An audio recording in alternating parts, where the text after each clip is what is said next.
Assalamualaikum warahmatullahi wabarakatuh.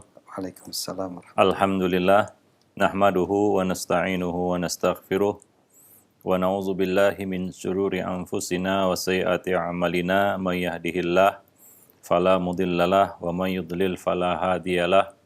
Asyhadu an la ilaha illallah wahdahu la syarikalah wa asyhadu anna Muhammadan abduhu wa rasuluh. Ya ayyuhalladzina amanu ittaqullaha haqqa tuqatih wa la tamutunna illa wa antum muslimun. Amma ba'du, fa inna ahsanal kalami kalamullah wa khairal hadi hadi Rasulillah sallallahu alaihi wasallam wa syarrul umur muhdasatuha wa kullu muhdasatin bid'ah wa kullu bid'atin dalalah wa kullu dalalatin finnar. Para pemirsa dan para pendengar Roja TV dan Radio Roja, kaum muslimin dan muslimat, rahimani wa rahimakumullah. Alhamdulillah, segala puji hanyalah milik Allah Rabb semesta alam. Pada kesempatan pagi ini kita dapat bertemu melalui siaran ini. Mudah-mudahan pertemuan kita pada pagi ini membawa faedah dan manfaat bagi kita semua. Kita bersyukur kepada Allah masih diberi kesehatan, masih diberi kehidupan, dan banyak lagi nikmat-nikmat Allah yang telah kita terima pagi ini.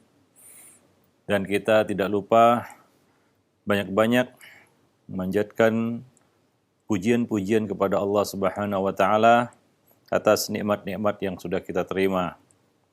Kemudian juga salawat dan salam atas Nabi kita Muhammad sallallahu alaihi wasallam, atas keluarga beliau, sahabat-sahabat beliau, dan siapa saja yang meniti sunnah beliau sampai hari kemudian. Para pemirsa dan para pendengar, kaum muslimin dan muslimat yang dimuliakan Allah, pada kesempatan pagi ini kita kembali membahas buku Mencetak Generasi Rabbani. Kita sampai pada bab anak dan penguasaan dasar-dasar keilmuan. Tentunya yang kita maksud di sini adalah hal-hal yang sifatnya sunnah ya. Adapun perkara wajib tentunya sudah kita bahas sebelumnya di dalam bab penanaman dasar-dasar keimanan, di mana kita harus mengajarkan kepada anak-anak kita perkara yang sangat dasar dalam Islam, yaitu tauhid dan lain sebagainya. Itu sudah kita bicarakan. Dan yang kita maksud di dalam bab ini adalah memberikan sebanyak mungkin maklumat-maklumat yang diperlukan, dibutuhkan oleh anak-anak kita, terutama yang berkaitan dengan agama mereka. Pengetahuan-pengetahuan ini sangat bermanfaat bagi mereka dan sekaligus untuk menumbuhkan dan merangsang keinginan mereka ya untuk mendalami lebih jauh lagi tentang agama ini.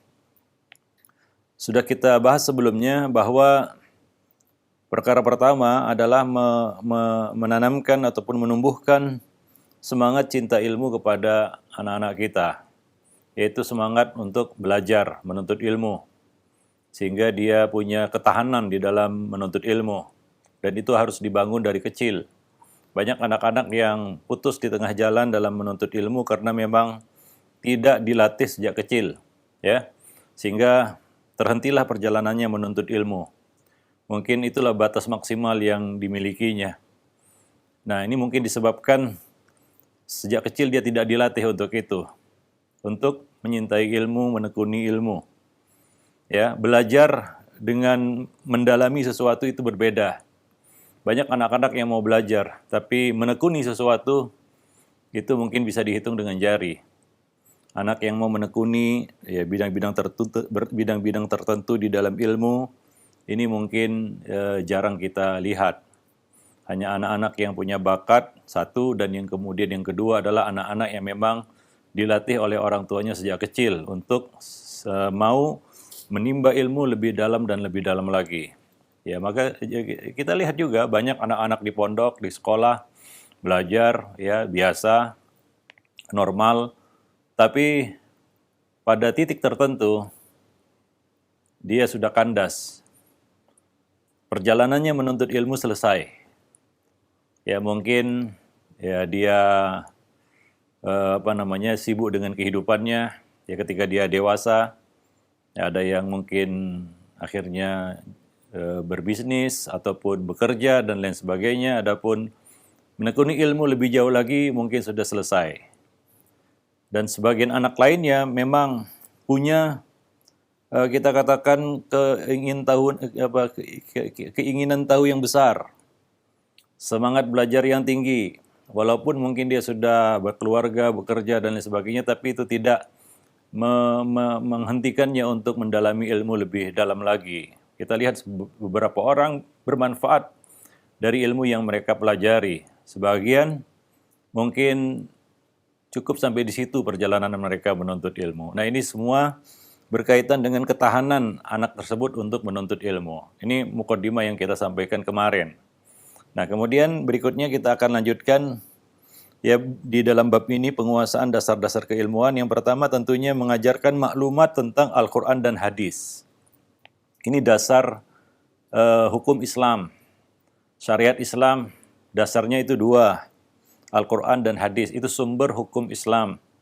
Sumber syariat Islam adalah Al-Quran dan hadis. Maka ini perlu kita ajarkan kepada anak-anak kita sejak dini. Ya mulai mungkin ya menghafal, kemudian membaca, ya, menghafal, kemudian menelaah, ya sampai kepada dia bisa mengambil istifadah, ya, faedah, ya dari ayat-ayat yang ya dia hafal atau dia baca. Dan pengetahuan-pengetahuan umum yang berkaitan dengan kitab sucinya. Ya, misalnya hal-hal yang berkaitan dengan asbabun nuzul, ini adalah tingkatan yang lebih tinggi lagi ataupun lebih dalam lagi di dalam menekuni Al-Quran. Di samping dia juga menyentuh terjemahan Quran, ya kemudian tafsir Al-Quran, mulai dari tafsir yang ringan sampai kepada tafsir-tafsir yang mungkin lebih detail dan lebih rinci lagi. Ya, jadi tentunya berinteraksi dengan Al-Quran seumur hidup kita mungkin tidak cukup, ya. Banyak hal-hal yang perlu kita gali dari Al-Quran. Seperti samudera ilmu yang tidak habis-habisnya kita gali, kita selami. Kita nggak sampai ke dasarnya. Ya saking dalamnya dan luasnya ilmu Al-Quran itu.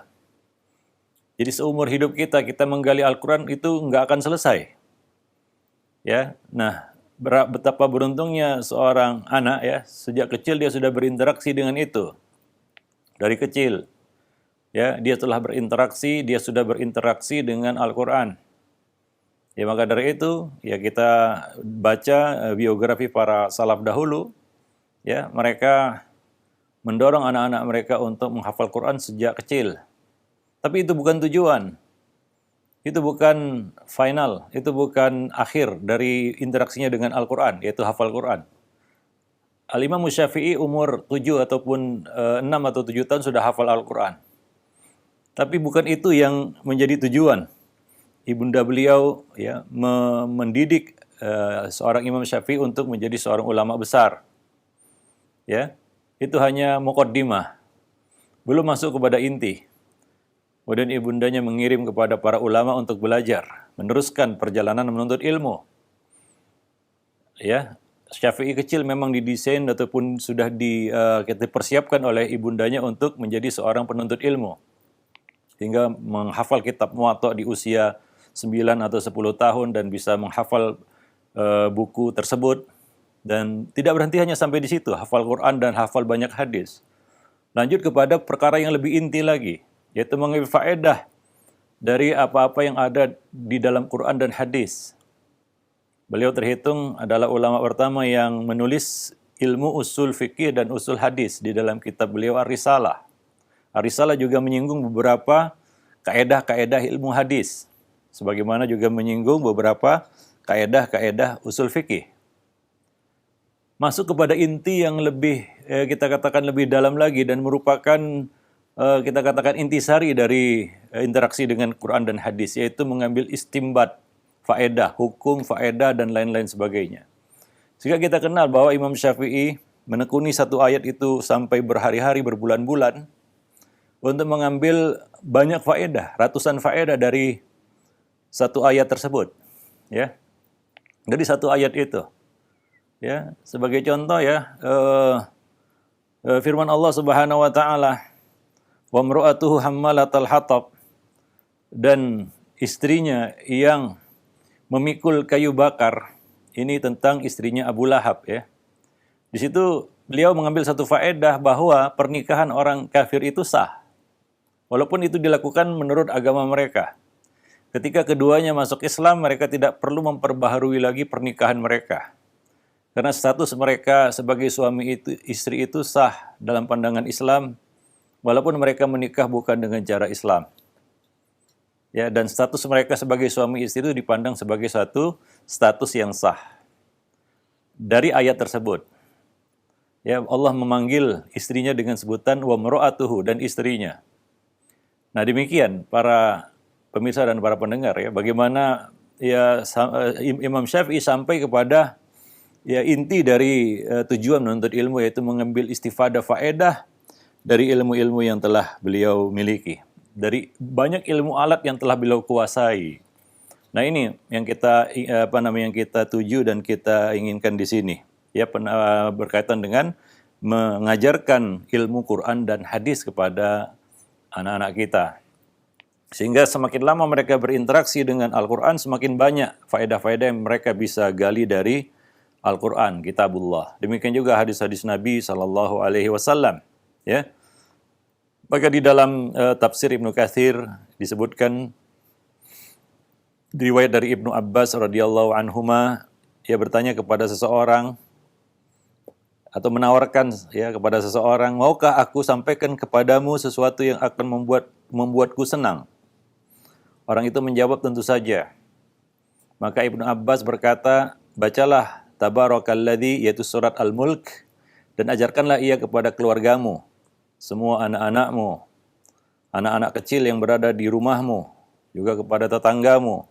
Sebab surat itu adalah penyelamat dan yang akan membela pembacanya pada hari kiamat di hadapan Allah Subhanahu wa taala, serta akan memohon kepadanya agar menyelamatkan dirinya dari azab neraka dan azab kubur.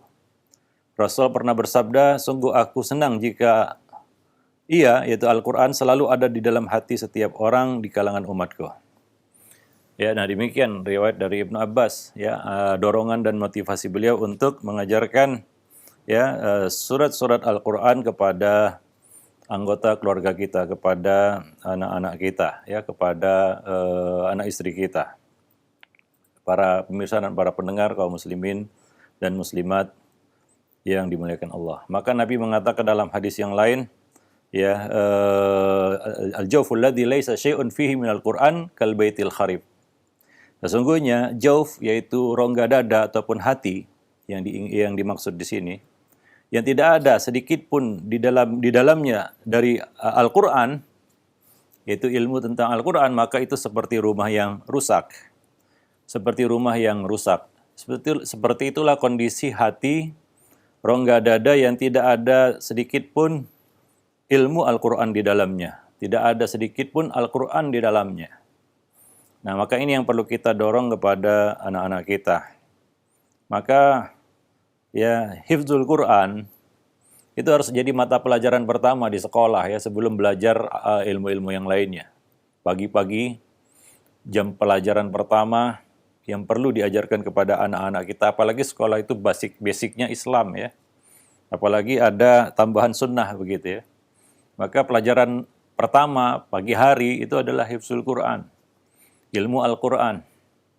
Itu yang paling ideal dan mudah-mudahan bisa dilaksanakan dan diterapkan di sekolah-sekolah Islam. Apalagi yang berbasis sunnah ya. Kadang-kadang kita ya juga bagaimana ya, pelajaran pertama matematika, fisika, ini itu, pelajaran ilmu-ilmu dunia.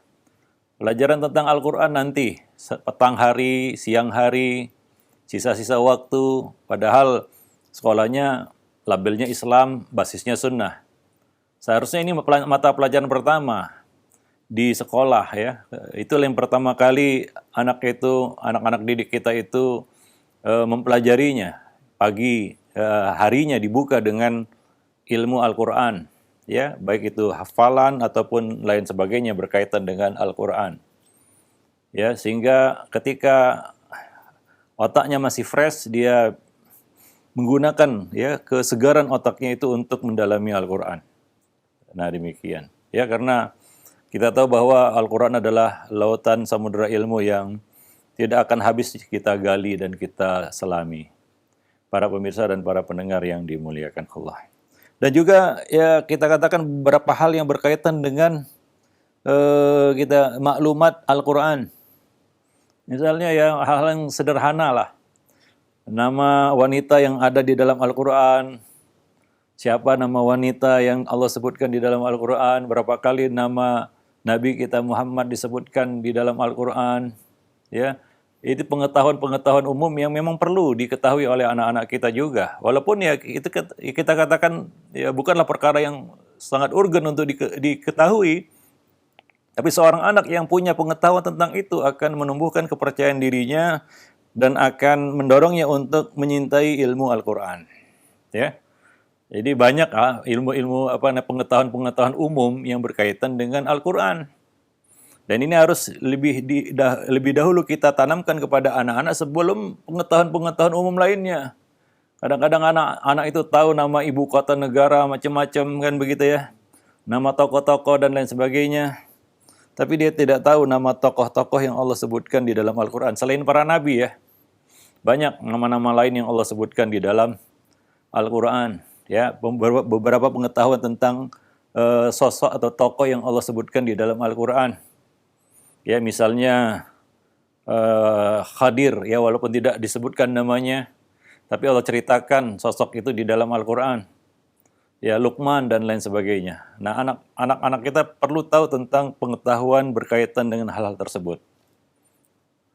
Para pemirsa dan para pendengar yang dimuliakan Allah, ya. Kisah-kisah juga perlu ya kita bacakan ataupun kita ceritakan kepada mereka. Coba lihat Allah mengulang-ulang ya kisah Nabi Musa menghadapi Fir'aun dengan beberapa redaksi yang berbeda-beda di dalam Al-Qur'an, di dalam berbagai surat, tapi tidak ada yang saling tabrakan walaupun itu disebutkan berkali-kali. Ini salah satu ijaz Al-Qur'an ya. Menceritakan satu kisah berulang-ulang tanpa ada kontradiksi, pertentangan antara satu kisah dengan kisah yang lainnya. Dengan redaksi yang berbeda. Ini satu perkara yang sulit untuk dilakukan sebenarnya. Kita menceritakan satu kisah yang sama berkali-kali dengan redaksi yang berbeda-beda tapi tidak saling bertabrakan satu sama lainnya. Dan kita ambil faedah dari kisah ya Nabi Musa ini ya, ketika menghadapi Firaun. Banyak sekali faedah-faedah yang bisa kita petik di dalamnya. Nah, demikian juga kisah Nabi Yusuf misalnya. Ya, bagaimana Nabi Yusuf bisa menghadapi berbagai ujian di dalam hidup beliau, mulai dari kecil sampai dewasa, yang itu menghasilkan atau menumbuhkan satu kedewasaan pada diri seorang Nabi Yusuf. Ya, banyak cobaan-cobaan yang beliau hadapi dalam hidup. Nah, ini ada banyak kisah di dalam Al-Qur'an yang bisa kita ceritakan kepada anak-anak kita ya untuk memberikan satu faedah kepada mereka dari kisah-kisah tersebut. Dan juga ya kisah-kisah umat yang terdahulu yang bisa kita ceritakan kepada jatuh bangunnya para penguasa yang Allah sebutkan di dalam Al-Qur'an ya. Dan banyak lagi faedah-faedah yang bisa kita petik dari kisah-kisah tersebut. Nah, demikian.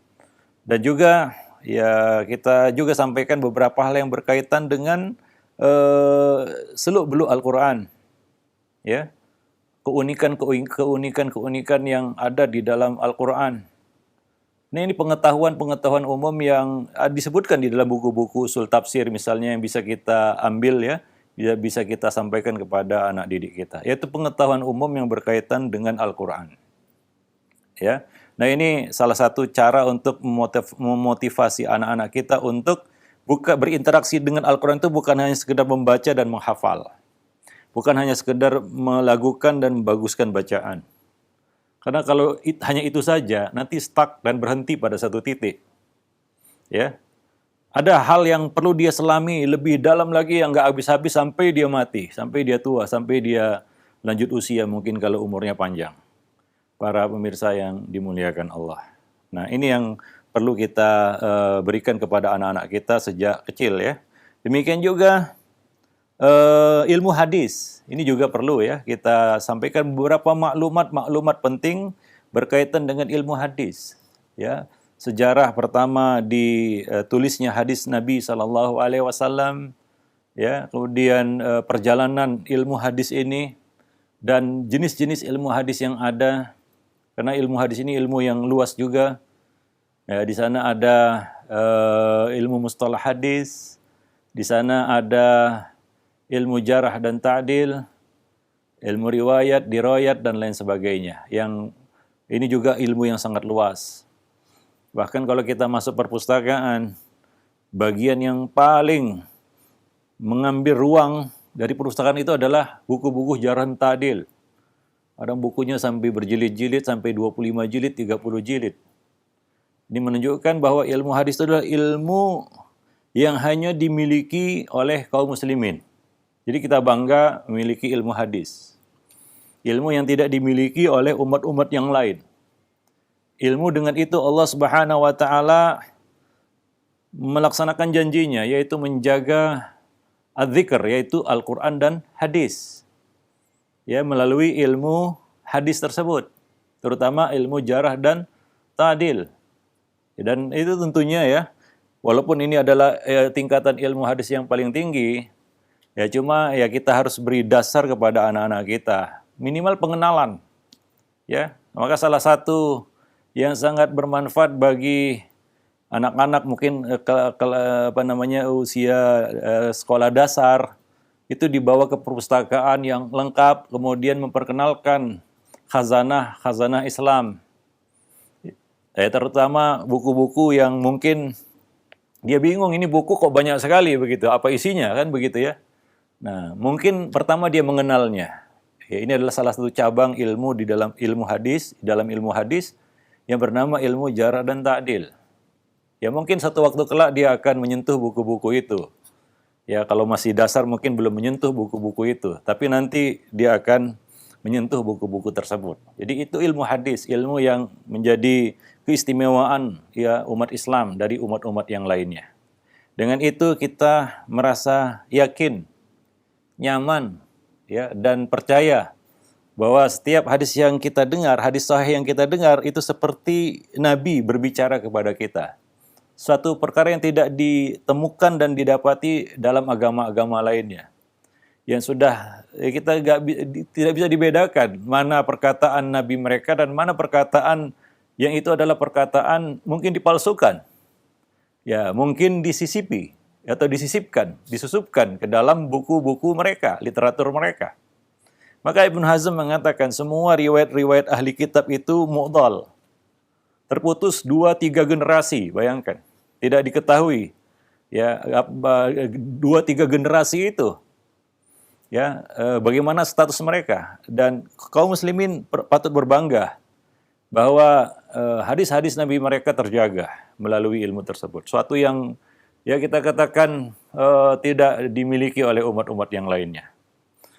Ya, oleh karena itulah Allah menjaga dengan itulah Allah Subhanahu wa taala menjaga kemurnian agama kita. Dan ini adalah suatu kebanggaan bagi kaum muslimin. Maka seorang muslim harusnya menyintai ilmu hadis. Hanya zindik, munafik yang tidak menyukai ilmu ini. Ya, ahli bid'ah tidak menyukai ilmu hadis. Karena dengan ilmu hadis ini akan terbongkar kebid'ahan mereka, kepalsuan mereka. Ya, nah demikian. Banyak orang-orang yang sekarang mu'allaf masuk Islam karena mengetahui kemurnian agama ini.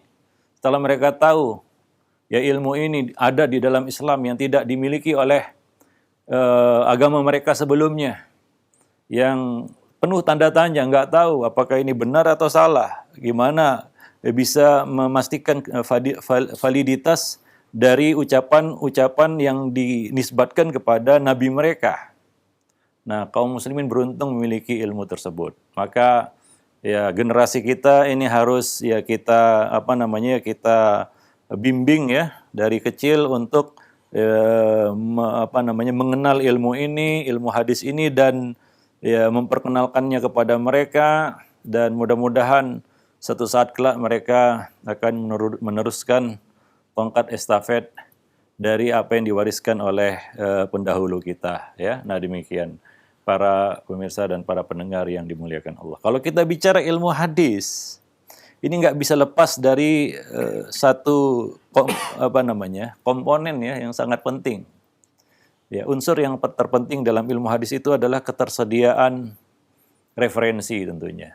Dan ini perlu satu tempat ya yang bernama maktabah. Ya, kita sudah bicara panjang lebar ini sebelumnya, pentingnya sebuah lembaga pendidikan memiliki sebuah perpustakaan. Aib ya jika sebuah lembaga pendidikan apalagi berbasis Islam, apalagi ya dengan embel-embel sunnah tapi tidak punya perpustakaan. Sangat aneh sebenarnya. Ya, dan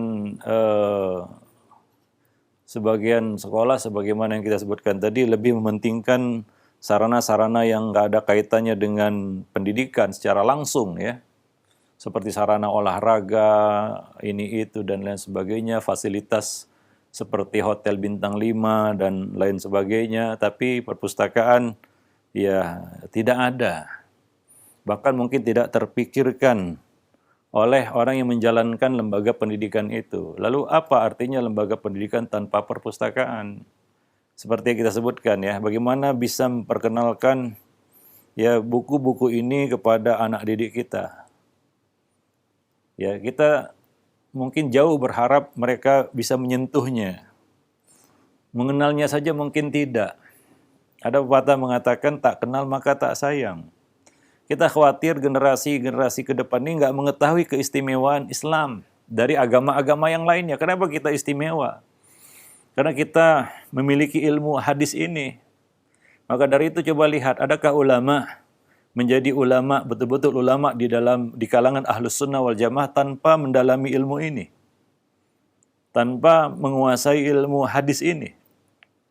Dan ilmu tentang Al-Quran juga tidak akan sempurna tanpa mendalami ilmu hadis. Ya, dan ini adalah ilmu yang mendukung semua ilmu yang ada. Ilmu hadis ini. Ya, maka tentunya untuk menanamkan dalam hati mereka, dalam pikiran mereka tentang urgensi dari ilmu ini, bagaimana mulianya ilmu ini, ya dengan mendalami ilmu ini artinya kita menunjukkan rasa cinta kita kepada Nabi kita Muhammad SAW, bahwa inilah bentuk pembelaan ya kita untuk Nabi kita Muhammad SAW, yaitu dengan mendalami hadis-hadis beliau. Ya, sehingga kita ya dalam Islam ini bisa membedakan mana hadis yang tidak sahih, mana hadis yang sahih, mana hadis itu palsu, ya dinisbatkan kepada Nabi, tapi sebenarnya bukan dari perkataan Nabi. Ini sesuatu yang tidak bisa dilakukan oleh umat-umat yang lain. Bisakah mereka membuktikan ini palsu, ini tidak palsu, ini sahih, ini tidak sahih? Nggak bisa. Mereka nggak punya ilmu ini. Maka beruntunglah kita. Dan ini ya anak-anak kita harus kita tanamkan ya kecintaan mereka kepada hadis-hadis Nabi SAW. Ya, nah demikian ya. Dan juga pengetahuan-pengetahuan umum yang berkaitan dengan hadis. Ya misalnya ya apa itu hadis? Mengapa ya sampai kepada kita hadis-hadis Nabi tersebut, bagaimana perjuangan para ulama ya sehingga akhirnya mereka bisa mewariskan kepada kita kitab-kitab hadis ya yang menjadi referensi agama kita, bisa meluruskan ibadah-ibadah kita bisa beribadah, kita bisa melihat Nabi sholat melalui riwayat, bukan rekaman ya. Karena nggak ada rekaman Nabi sholat. Yang ada hanyalah riwayat yang sampai kepada kita. Dan beberapa istilah-istilah di dalam ilmu hadis, misalnya ya muttafaqun alaih itu apa maksudnya. Mungkin banyak remaja-remaja kita nggak tahu apa maksudnya muttafaqun alaih. Ya, demikian juga kutubus sittah. Mungkin mereka nggak tahu apa itu kutubus sittah. Ini maklumat pengetahuan umum berkaitan dengan ilmu hadis yang ya anak-anak kita juga harus tahu itu. Apa itu kutubus sittah? ya istilah-istilah di dalam ilmu hadis, ya misalnya sahihain, apa maksudnya sahihain, ya, dan misalnya ada istilah di dalam ilmu hadis abadilatul arba'ah, empat Abdullah. Apa maksudnya empat Abdullah? Siapa itu empat Abdullah? Ya, bentuk-bentuk buku hadis. Ya, sampai sekarang masih banyak yang nggak tahu bahwasanya Muwatta itu bukan judul buku, ya, tapi itu adalah bentuk penulisan buku hadis, dinamai Muwatta seperti Musnad. Apa judul asli dari Sahih Bukhari, Sahih Muslim dan lain sebagainya. Pengetahuan-pengetahuan umum yang perlu diketahui oleh anak-anak didik kita, ya, anak-anak kita. Nah, demikian. Dan ini tentunya akan menumbuhkan kepercayaan diri mereka ketika anak-anak ini tahu beberapa hal yang berkaitan dengan pengetahuan umum, ya, berkaitan dengan ilmu hadis. Ini akan menumbuhkan kepercayaan diri mereka untuk mendalami ilmu ini lebih jauh lagi, lebih dalam lagi, lebih luas lagi. Nah, demikian, ya. Nah, jadi ya juga sejarah, ya, penulisan ilmu hadis hingga akhirnya ilmu hadis itu bisa sampai kepada kita, hadis-hadis Nabi bisa sampai kepada kita, ya, tentang ilmu riwayat, ya, tentang apa itu sanad, ya, kenapa sanad itu sangat penting di dalam ilmu hadis, ilmu sanad itu, ya. Nah, demikian, ya. Kemudian pembagian perawi berdasarkan tingkatan atau tabaqat, ya. Demikianlah ilmu hadis ini memilah generasi demi generasi yang mengawal hadis itu sampai kepada generasi kita sekarang ini. Nah, ini semua harus, ya, diberikan satu maklumat dulu, ya. Maklumat tentang hal-hal itu. Ya, kadang-kadang anak didik kita nggak tahu apa itu sanad. Padahal sudah SMP, SMA, ya, seharusnya mereka sudah tahu itu sanad itu apa. Nah, demikian. Wallahu a'lam bishawab. Nah, itu, ya, beberapa hal yang mungkin berkaitan dengan ilmu Quran dan hadis yang perlu, ya, kita tanamkan kepada anak-anak kita, dan ini menjadi dasar, ya, ilmu-ilmu yang berkaitan dengan Quran dan hadis ini menjadi dasar bagi ilmu-ilmu mereka yang lain. Nah, demikian. Dan kita harapkan, ya, mereka bisa meneruskan, ya, minat mereka, semangat mereka untuk mendalami Al-Quran dan hadis-hadis Nabi Sallallahu Alaihi Wasallam. Nah, demikian. Ya, kita mulai dari, ya, menanamkan rasa cinta, ya, kepada ilmu tersebut. Karena tak mengenal, ya, dengan memperkenalkan, ya, sebagaimana kita katakan, tak kenal maka tak sayang. Mungkin mereka memandang ilmu hadis itu ilmu yang sederhana, hanya sekedar mustalah hadis, ya, atau pembacaan hadis, Arba'in Nawawi, cuma itu yang mereka dapatkan di sekolah. Terlalu dasar ini sebenarnya. Ya, banyak hal-hal yang bisa kita buka bagi anak-anak didik kita berkaitan dengan ilmu hadis ini. Dan kembali lagi tadi, kalau seolah itu nggak punya maktabah, ya bagaimana mereka bisa memperkenalkan ilmu hadis itu, besarnya ilmu hadis itu, ya. Nah, jadi kita mohon kepada para pemangku kebijakan di sekolah, owner-owner, pemilik-pemilik lembaga pendidikan, yang kadang-kadang, ya, kita juga tahu uang masuknya begitu fantastis, tapi perpustakaan tidak nampak di sekolah mereka. Bahkan mungkin juga tidak pernah dipikirkan, dan ini sangat disayangkan sekali. Mudah-mudahan ke depannya lembaga-lembaga pendidikan kita menyisihkan satu ruangan, dua ruangan, tiga ruangan, atau aula yang besar untuk dijadikan sebagai perpustakaan sekolah mereka. Nah, demikian. Saya kira juga guru-guru hari ini juga belum memiliki pengetahuan tentang perpustakaan, ya. Nah, ini juga sangat menyedihkan. SDM kita juga memang, ya, begitulah dia, ya.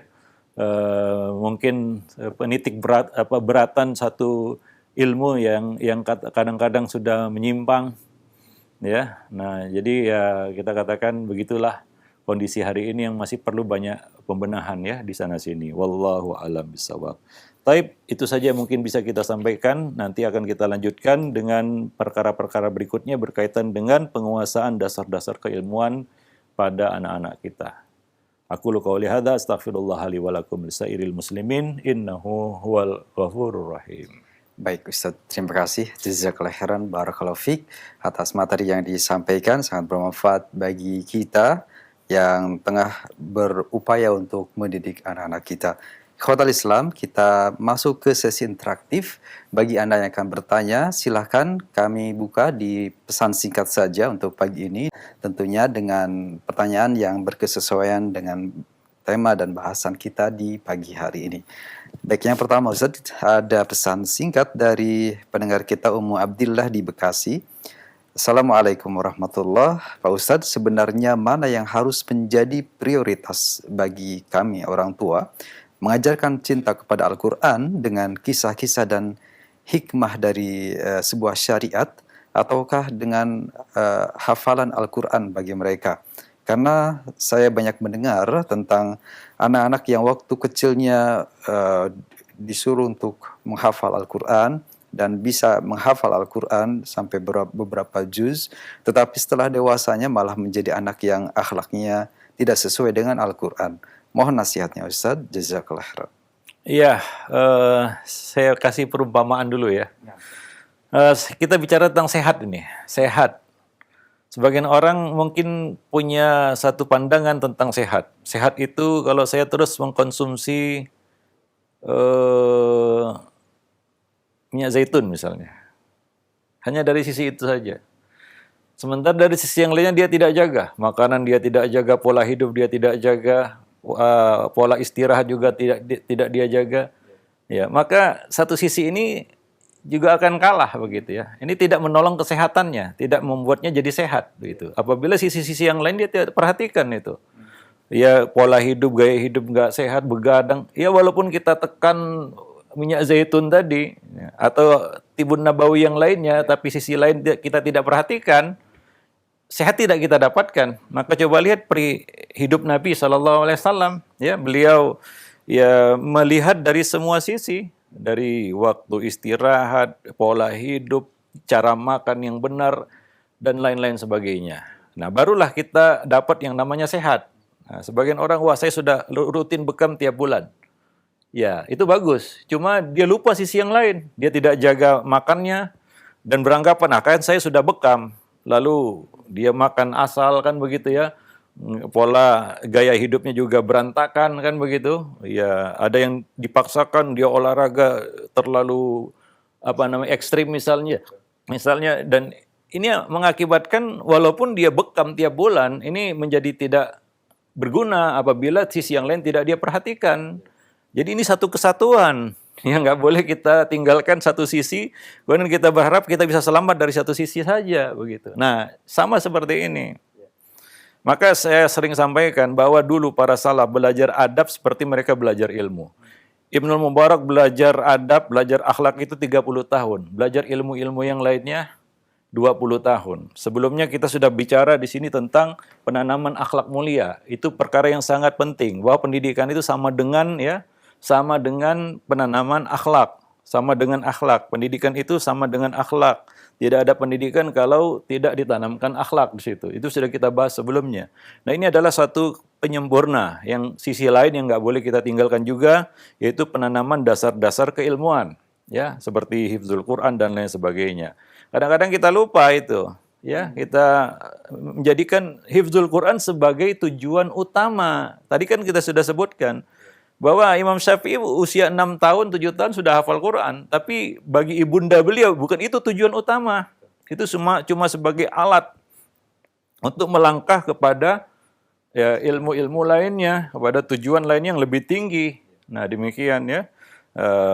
Ini semuanya harus seimbang ya. Menanamkan akhlak, memberikan dasar-dasar keilmuan kepada anak, ya, hifdzul Quran, pengetahuan tentang Quran, dan ilmu-ilmu alat lainnya, ya, itu harus seimbang, sejalan, sehingga ya, ini satu masalah di tengah-tengah kita, yaitu para penuntut ilmu yang kurang akhlaknya, yang kurang adabnya. Ya, ini mungkin sama seperti tadi, mau sehat tapi cuma melihat satu sisi saja, tidak melihat dari sisi yang lainnya, itu menjadi sia-sia. Ya, dia tidak dapat sehat kalau seperti itu. Nah, ini yang keliru sebagian orang, ya, yang ingin ya menuai hasil yang baik, tapi ya kita katakan tidak mungkin ya kita menanam biji sawi yang tumbuh cabai, itu nggak mungkin. Ya, kalau itu tidak kita tanam cabai, nggak akan tumbuh cabai. Akhlak juga seperti itu. Kalau kita tidak tanamkan akhlak, ya nggak muncul akhlak. Nah, demikian. Nggak mungkin itu otomatis. Nanti kalau dia sudah hafal Quran, dia otomatis berakhlak mulia. Tapi kita tidak tanamkan ini, itu tidak mungkin. Maka dari itu ya, seperti Ibnu Mubarak 30 tahun belajar adab. Artinya lebih dulu dia belajar adab. Ya. Ibnu Sirin mengatakan, kanu yata'allamuna hadiah qabla yata'allamuna al-ilma. Mereka lebih dulu belajar akhlak sebelum mereka belajar ilmu. Ini menunjukkan bahwa itu sejalan ya, bahkan kalau boleh dikatakan itu harus lebih dulu ditanamkan gitu ya. Sehingga itu seperti tanah yang gembur yang diberi bibit yang unggul. Nah, demikian. Jadi tumbuhnya juga sempurna. Wallahu a'lam bishawab. Terima kasih Ustadz, jazakallahu khairan jawaban dan nasihatnya. Demikian untuk Abdillah di Bekasi dan penanya lain yang terkait pertanyaannya. Selanjutnya ada pertanyaan dari hamba Allah di Tanah Wolio, Sulawesi Tenggara. Assalamualaikum warahmatullahi wabarakatuh. Ustadz, saya sering mendengar bahwa orang yang berilmu diangkat derajatnya setingkat lebih tinggi dan setiap yang kita lakukan harus dengan ilmu, Ustadz. Nah, di dalam hal mendidik anak tentunya tidak lepas dari peran orang tua dan lingkungannya. Namun tidak bisa pula dinafikan bahwa terkadang di dalam mendidik anak ada saja kendala atau hambatan yang dialami orang tua. Seperti diantaranya adalah keterbatasan ilmu dan kemampuan orang tua di dalam mendidik anak dalam hal-hal tertentu. Kemudian juga keterbatasan orang tua di dalam hal ekonomi untuk bisa mewujudkan cita-cita anaknya.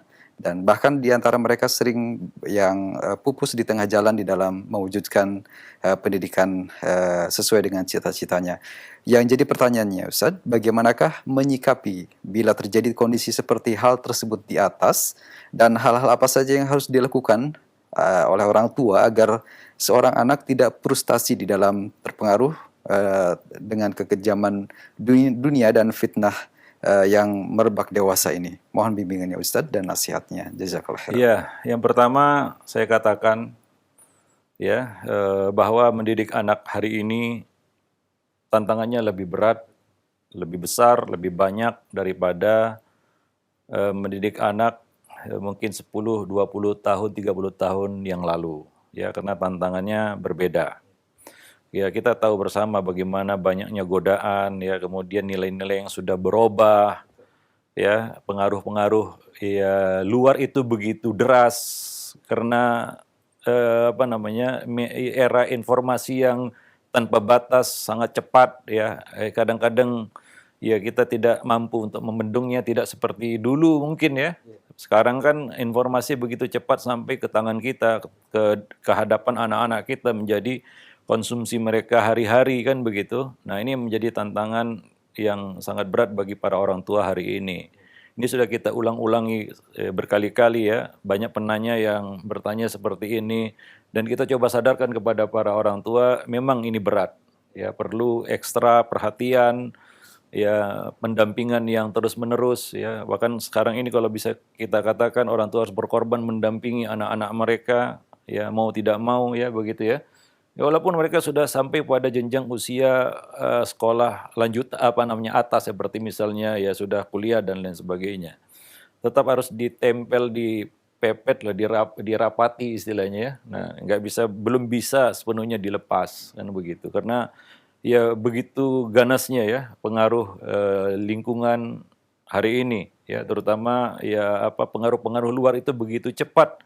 Ya, bisa mereka ketahui, bisa mereka dapatkan. Itu yang pertama. Nah, jadi ya tentunya harus bersabar ya untuk menghadapi kita katakan banyak sekali tantangan-tantangan yang ada hari ini. Yang kemudian yang kedua, saya juga paham ya bahwa banyak orang tua, mayoritas orang tua tidak memiliki ilmu yang dalam tentang hal-hal yang kita sebutkan tadi, ilmu Quran, ilmu hadis. Ya, tapi minimal ya mereka bisa menjadi suatu ya semacam pengantar ya, ya untuk mengenal ilmu itu. Minimal itu. Nabi mengatakan, hadis ini luar biasa, man dalla ila khairin. Ya, man dalla ila khairin. Barang siapa yang menunjukkan kepada satu kebaikan, falahu misla ajri fa'ilihi. Baginya pahala orang yang mengerjakannya.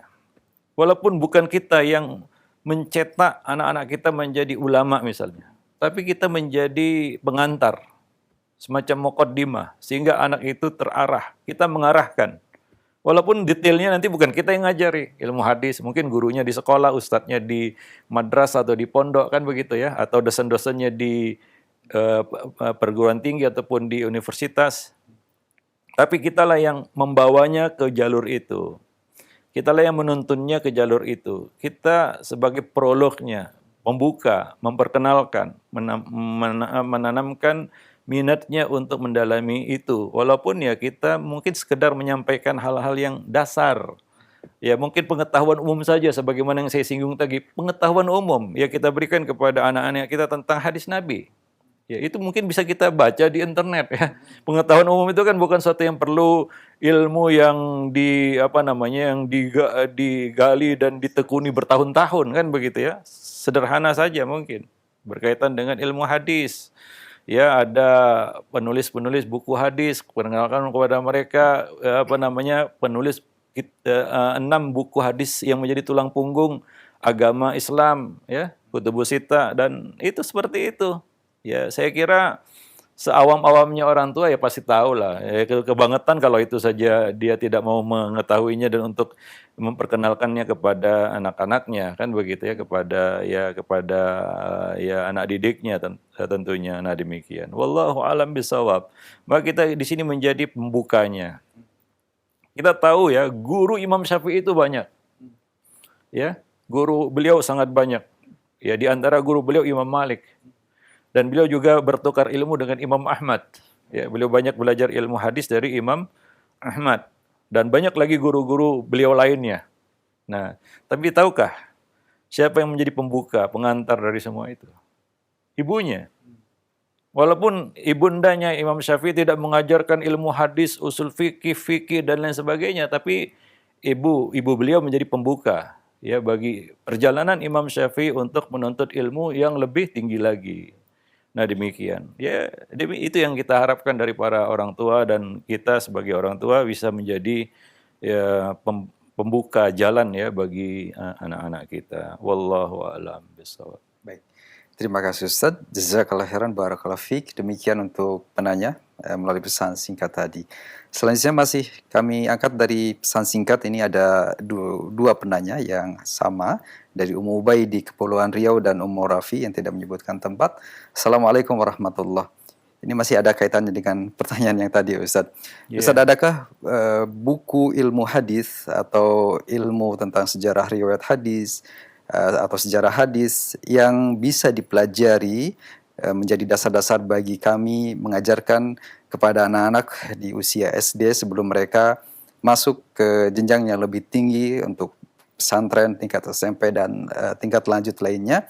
Dan kami pun merasa fakir terhadap ilmu dan khawatir salah apabila mencari sendiri di internet. Mohon penjelasan tentang kitab rujukan ini, Ustaz.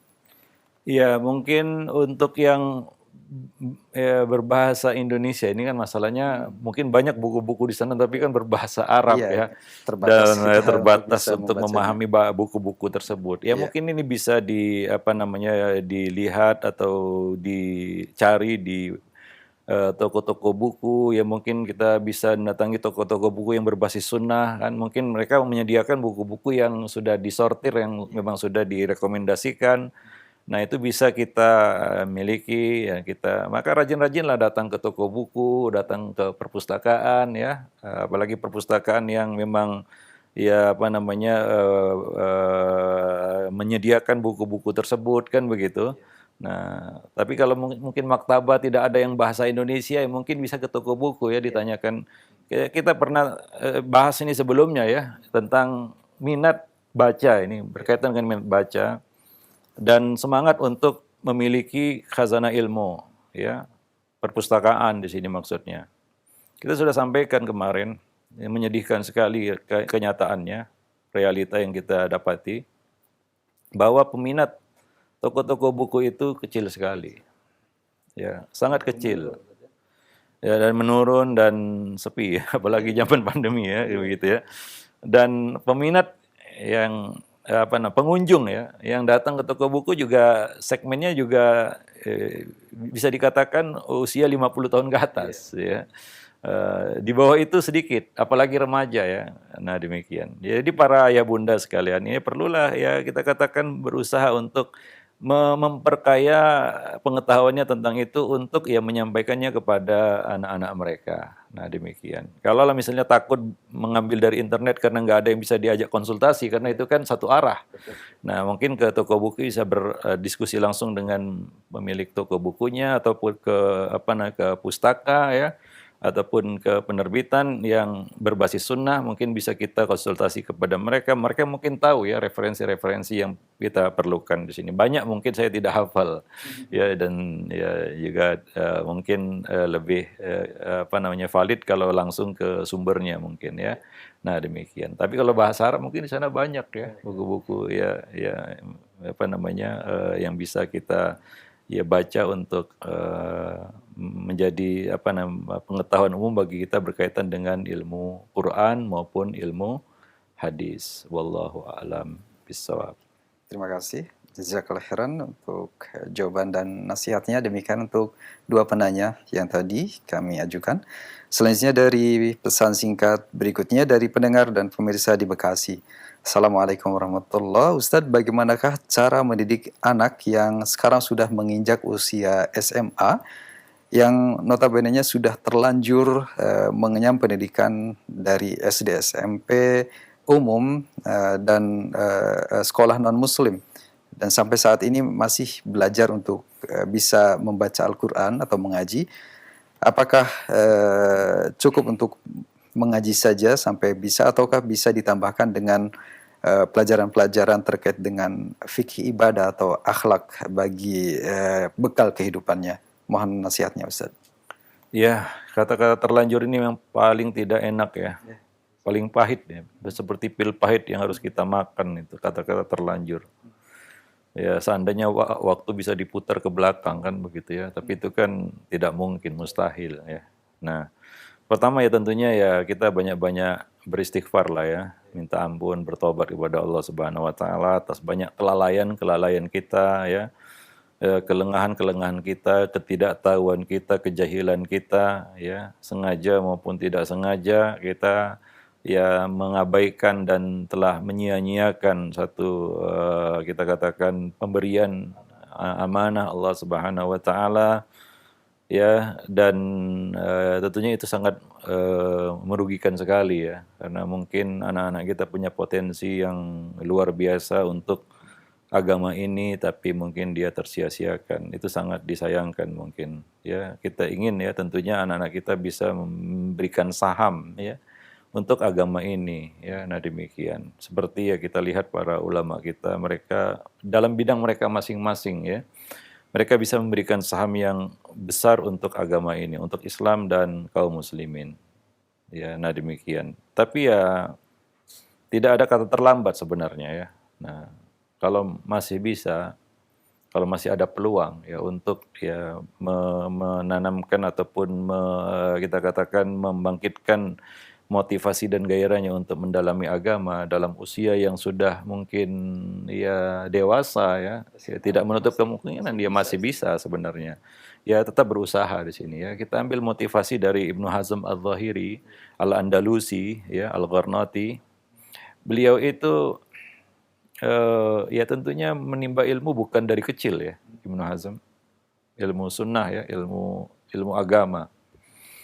Hingga banyak buku-buku yang beliau tulis sebelum itu yang agak-agak aneh gitu ya, seperti Tukul Hamamah dan lain sebagainya tentang ya macam-macam gitu ya, tidak bukan buku agama begitu. Tapi beliau memulai menuntut ilmu itu di usia yang tidak muda. Ada yang menyebut 30 tahun ke atas lah kita katakan. Itu bukan usia yang muda lagi. Tapi dengan kesungguhan nih beliau bisa meraih ya kedudukan yang terhormat di kalangan ulama. Bahkan dianggap salah satu imam Andalusia, ya Ibnu Hazm Al-Zahiri. Sampai-sampai ya karena telatnya beliau menuntut ilmu, beliau tidak tahu itu Al-Imam Tirmidzi. Ketika ditanya tentang Imam Tirmidzi, Sunan Tirmidzi, beliau mengatakan tidak tahu. Bayangkan ya, salah satu dari kutubus sittah beliau tidak tahu itu ya. Nah demikian. Tapi ya begitulah ya. Dengan kesungguhan akhirnya beliau bisa ya mendapatkan tempat di kalangan kaum muslimin, di kalangan umat Islam ya sebagai seorang imam. Nah demikian. Jadi tidak ada kata terlambat sebenarnya ya. Ya walaupun ya kita katakan kita rugi waktu di sini ya. Seharusnya banyak yang bisa kita manfaatkan, kita gali potensi dari anak-anak kita, ya itu terbuang waktu itu. Itu yang kita sayangkan sebenarnya. Nah, ya berusahalah ya, ya untuk bisa apa namanya ya, minimal hal yang wajib itu pasti harus ya. Nah, misalnya pengetahuannya tentang kewajiban agamanya, sholatnya, akidahnya ini harga mati istilahnya. Mau nggak mau ya harus kita tanamkan kepada anak-anak kita, walaupun telat terlambat kan begitu. Nah, kemudian yang lain yang berkaitan dengan agama Islam atau dengan ilmu-ilmu Islam, ya ini kalau bisa ya kita ya sampaikanlah kepada mereka. Mana tahu mereka punya potensi kita nggak tahu ya. Nah, dan mulai mendalami bahasa Arab.